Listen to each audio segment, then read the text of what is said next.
Now we've got a pond here at the moment, and we're going into winter here in Australia.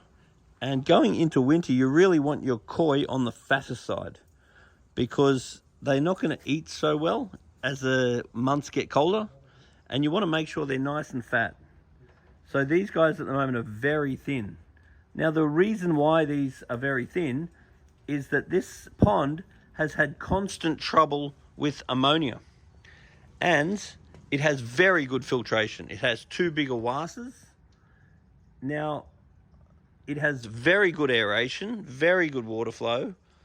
The pond is heavily populated, but I'm not going to say that I think it's too overpopulated. There are plenty of people who've got more koi than this in their ponds. So what I'm suggesting has happened here is that I know for a fact that the UVs on these filters have always been on.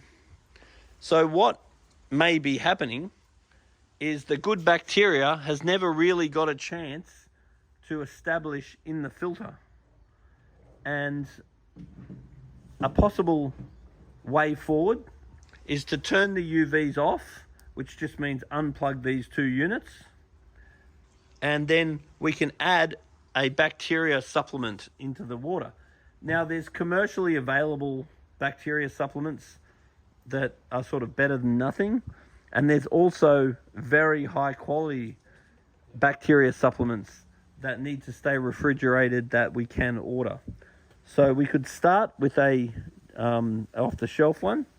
Then if we're not getting the result that we really want, maybe we should invest in a higher quality live bacteria culture.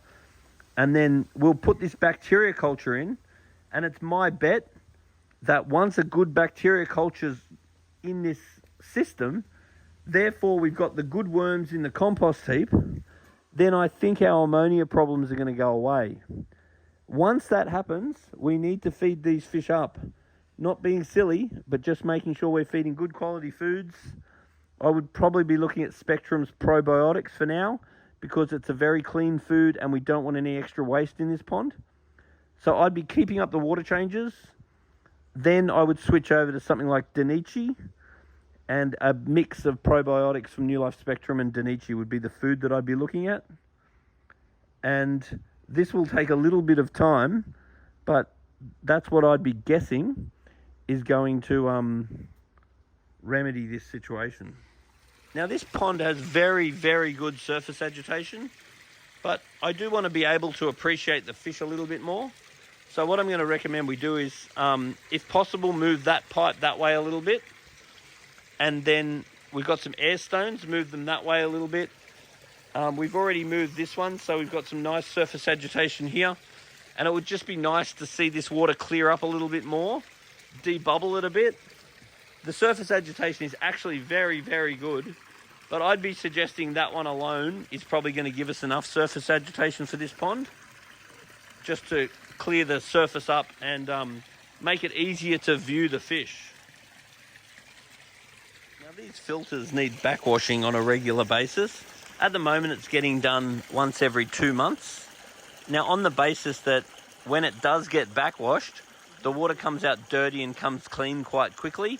So you basically just switch it to backwash, pump on those handles, and it comes clean relatively quickly. So I'm assuming, particularly on the basis that the fish aren't being fed heaps, because there's been ammonia issues, that's probably okay. But you need to keep an eye on these filters and probably backwash them about once a month, particularly once you start increasing the amount of food that you're putting in there. So we're going to get these UVs, UVs are off now. We're going to add some good bacteria to this pond to get rid of the ammonia. Now the other thing that we could do too, which would work very quickly, and I would highly recommend, is we could actually get some cured marine pure from Majestic and throw them in the bottom of the pond. And that will make sure that we've got lots of good bacteria ready to go. And then you can leave the marine pure on the bottom, and the marine pure will just work like a compost heap and will bring lots of good, mature bacteria from Majestic's system. So now if we just take off those end caps. Yeah, sorry. And I have to turn these on. Yeah, once you switched it over, I mean, it's much better to turn off the unit before you switch it over. Yep.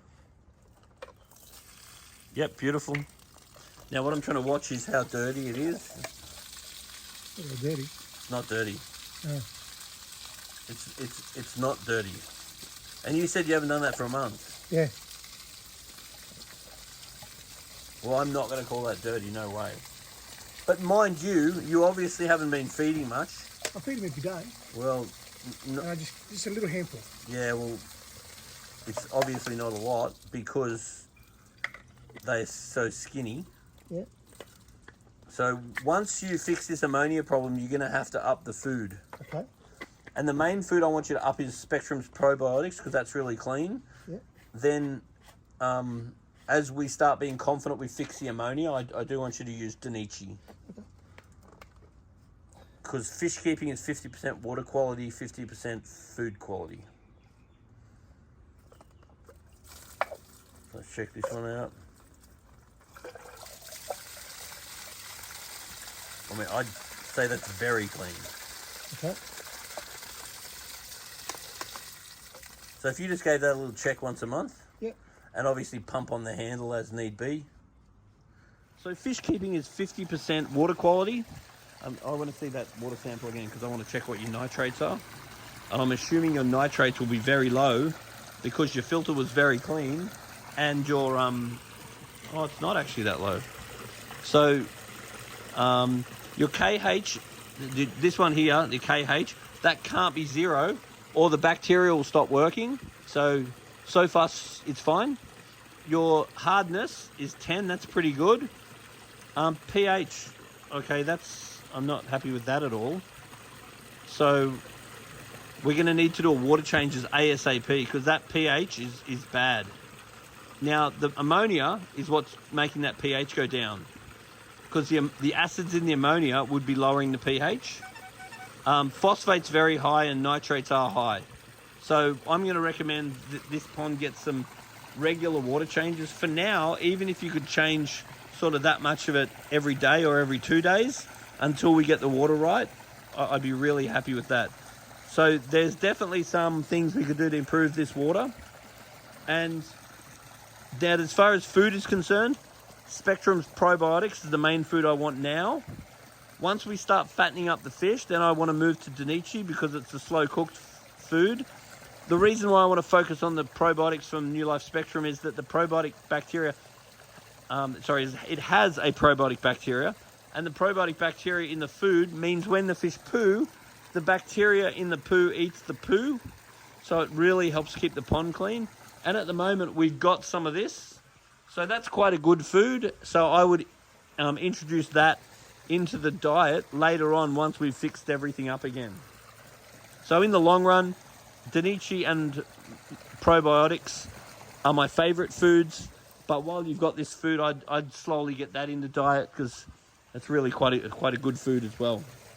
So keeping an eye on what food you're feeding is really important, and in this case these fish are just too skinny because we've had ammonia, and I believe we've had ammonia because the bacteria has never cultured the filters because the UVs have always been on.